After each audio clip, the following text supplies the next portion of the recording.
Then, 1 hour na kami nagta-travel pero halfway pa lang kami para puntahan si Lira sa Capiz. Medyo mahaba-haba nilalakbay namin para sa'yo, Lira. Sana'y magaling ka. Samantala, matapos ang halos 3 oras na biyahe, narating din ni Jano ang Rojas City, Capiz.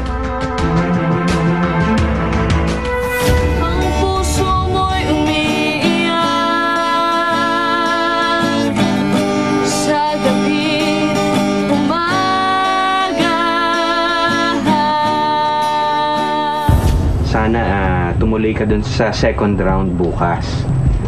Okay ba sa'yo yun? Sa'yo kay Daddy? Si Mami ba? Nasa PGH po siya ngayon. Kasi po may sakit po yung kapatid ko. Brain tumor po. Brain tumor po kayo. Sobrang mahal na mahal ko po yung kapatid ko. Mahal na mahal nila yung kapatid nila kasi bata hanggang malaki na sila, hindi na naghihiwalay. Gagawin ko po ang lahat para matulungan ko lang po yung kapatid ko. Hey soul sister, hey the mister on the radio, stereo the way you move ain't fake, you know. Hey soul sister, I don't wanna miss. Kung makukuha ka, anong gusto mong ma-achieve? Gusto ko pong ma-achieve ang dream ko na manalo sa contest na to at matulungan yung kapatid ko. Matagal mo na ba siyang hindi nakikita? Gusto mo ba mag-message sa kanya? I'm sure manonood yun. To,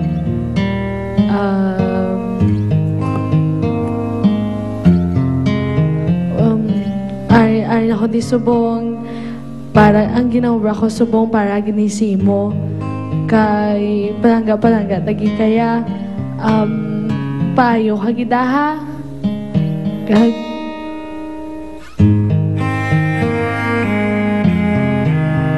hindi ka gid mag-give up.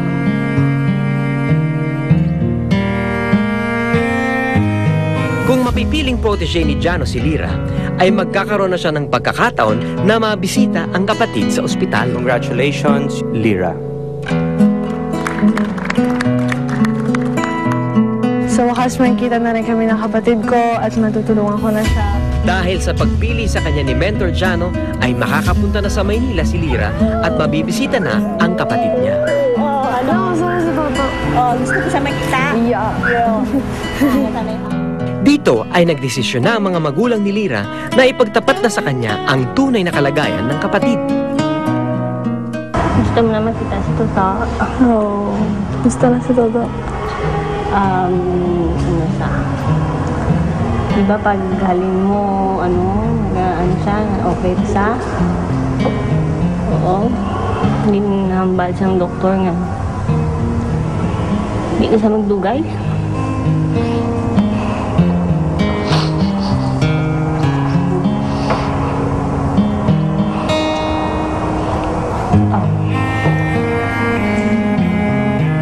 Wala sila assurance na balik pa siya sa dati. 6 months until 1 year to live.